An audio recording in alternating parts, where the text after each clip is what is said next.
Bonjour à tout le monde. Il me fait très grand plaisir d'être ici aujourd'hui avec vous.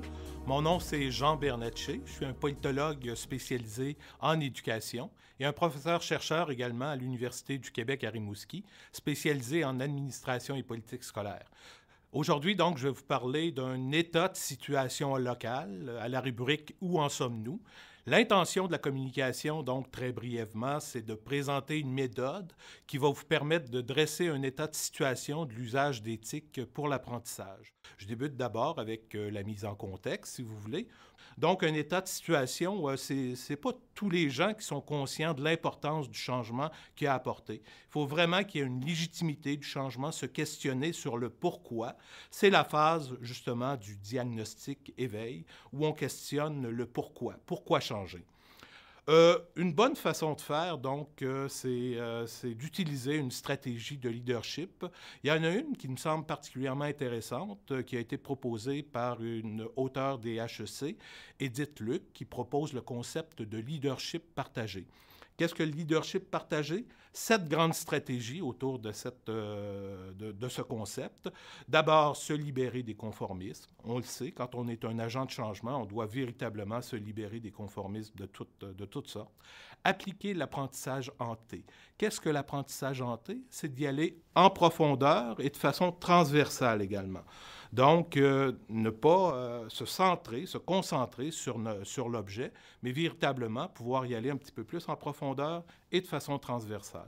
Également, construire un sentiment d'efficacité, renforcer la résilience, apprendre des autres, définir une vision qui nous soit propre, une vision qu'on pourra partager avec les autres, et surtout agir.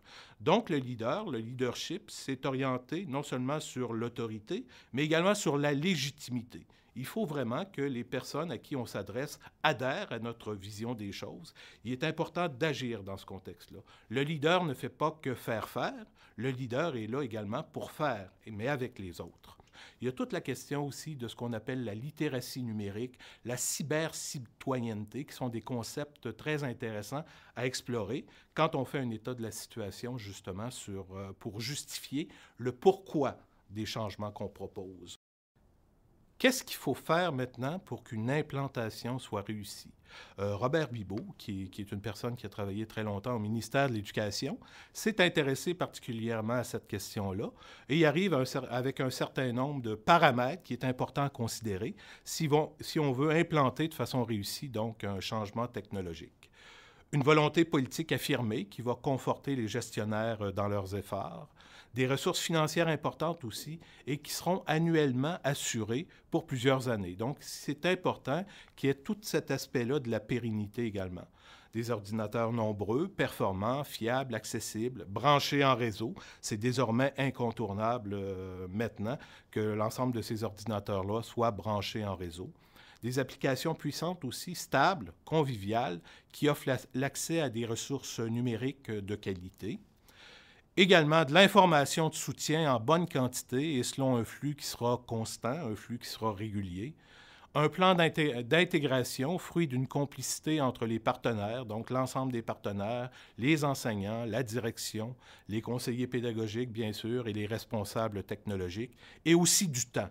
Du temps, donc, pour la réflexion, du temps pour la formation et la planification de situations d'apprentissage et d'évaluation qui seront authentiques, des situations d'apprentissage et d'évaluation qui seront également conformes aux visées du programme de formation. L'état de la situation maintenant, on peut la faire de différentes façons. J'ai choisi une méthode qui était orientée vers la fonction. Qu'est-ce qu'une fonction? Donc, 3 grandes fonctions principales à l'intérieur de l'école. L'apprentissage, bien sûr, auquel on pourrait associer également l'enseignement, l'encadrement et l'administration. Donc, il s'agirait de voir sur une matrice, en quelque sorte, voir pour chacune de ces fonctions-là l'état des ressources matérielles, l'état des ressources humaines, mais également les usages qu'on va faire de chacune de ces technologies-là. Donc, on peut faire l'exercice, comme je disais, pour chacune des fonctions de l'école, mais principalement à ce moment-ci, on va se concentrer sur la fonction d'apprentissage. Donc, les ressources matérielles. Qu'est-ce que sont les ressources matérielles? Ce sont les moyens physiques qui sont mobilisés pour l'atteinte d'un but. Donc, notre but, c'est l'apprentissage grâce aux technologies de l'information et de la communication. On parle à ce moment-là de l'inventaire des ordinateurs de table, des ordinateurs portatifs, les tablettes électroniques maintenant qui sont de plus en plus nombreuses, les téléphones intelligents, les tableaux interactifs dont sont dotés la plupart des écoles maintenant, les systèmes d'exploitation, également les branchements Internet et la vitesse de ces branchements-là qui est importante aussi, les logiciels, les canons de projection, les CD-ROM, les bases de données, les capsules audio et vidéo également, les caméras, les imprimantes, les scanners, les locaux qui sont consacrés à ces activités-là. Donc, un état de la situation sur le plan des ressources matérielles sont les choses qu'on a à considérer d'un premier temps pour faire un inventaire. Également sur le plan des ressources humaines, que sont les ressources humaines? Ce sont les personnes, mais également les compétences qui sont mobilisées pour l'atteinte d'un but. Encore là, notre but, c'est l'apprentissage grâce aux technologies de l'information et de la communication.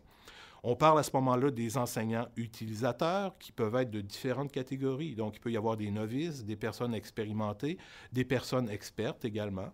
Le soutien technique qui est important, l'installation, l'entretien des appareils, puis également les programmes qu'il peut y avoir, des programmes de développement des compétences, de la formation continue, en lien justement avec les technologies de l'information et de la communication pour l'apprentissage. Les usages, ils sont multiples. Encore là, il s'agit d'en faire l'inventaire. Que sont les usages? Ce sont les applications qui sont mobilisées pour atteindre un but. On parle toujours de notre but, qui est l'apprentissage grâce aux technologies de l'information et de la communication. À ce moment-là, quelques usages, ce n'est pas exhaustif, il y en a très nombreux. Puis de ce point de vue-là, l'imagination est véritablement au pouvoir. Donc, on peut parler de cyber-enquête, on peut parler de blog. Également, de plus en plus, on retrouve des gens qui utilisent Twitter en classe, des portfolios électroniques, des tutoriels, des exerciceurs, la télécorrespondance, donc avec des gens à l'étranger, dans d'autres pays, dans d'autres parties du monde, les laboratoires virtuels, les jeux sérieux, ce qu'on appelle les serious games, qui sont de plus en plus populaires aussi. On peut penser à des journaux de bord, la balado-diffusion également, qui est de plus en plus utilisée. Simulation, les films à la demande également, qu'on retrouve de plus en plus maintenant dans les écoles, dans les classes. Maintenant, comment on fait cet état de la situation-là? J'ai retrouvé sur Internet un document qui avait été fait justement par le ministère de l'Éducation, un questionnaire adressé aux équipes écoles qui va servir à faire un état de la situation. Je vais vous laisser la référence également où on peut retrouver l'ensemble du document qui a été proposé pour faire un état de la situation des technologies de l'information et de la communication pour l'apprentissage en 1997. Ce qu'on retrouve, c'est 38 questions notamment qui sont très, très pertinentes. On peut s'en inspirer d'un premier temps pour faire un bilan à l'intérieur de son école. Mais également, complémentaire à tout ça, ce qu'on va retrouver, c'est un autre document qui va nous servir à ce moment-là pour faire des comparaisons. Donc, l'état de la situation dans l'ensemble des écoles. Ce que j'ai vu sur le site, je vais vous laisser également l'adresse Internet, le site du ministère de l'Éducation. C'était la publication qui avait été mise en ligne en décembre 2010, je crois. Donc, qui vous permettrait quand même de comparer ce que vous pouvez retrouver à l'intérieur de l'école avec un portrait qui sera national. Comme on le sait, il est toujours intéressant à ce moment-là de faire un certain nombre de comparaisons dans une perspective comparative pour savoir où on en est par rapport à nos objectifs et par rapport également aux autres écoles qui seront engagées dans une démarche similaire d'intégration des technologies de l'information et de la communication pour l'apprentissage. Au terme de l'exercice, donc, il y a un exercice d'évaluation à faire, les grands paramètres de l'évaluation, qualité, pertinence et efficience. Donc, il s'agirait de voir à ce moment-là, est-ce que la qualité, la pertinence et l'efficience des usages a en quelque sorte augmenté. Donc, encore là, j'en reviens au document, un document qui a été fait par Robert Bibot, qui a travaillé au ministère de l'Éducation, qui a été publié dans Vie pédagogique, donc qui s'intéresse justement à cette question-là. Les technologies de l'information et de la communication vont s'améliorer. Est-ce que ça améliore les résultats scolaires? Est-ce que ça permet le développement d'opérations cognitives d'ordre supérieur? Est-ce que ça augmente également? Est-ce que ça améliore améliore la motivation et l'intérêt. Dans le document de vie pédagogique qui a été publié et dont je vous laisse la référence aussi, on retrouve une série d'indicateurs, de paramètres qui nous permettraient à ce moment-là d'évaluer tout ça. Sur ce, je vous remercie beaucoup et à très bientôt, j'espère.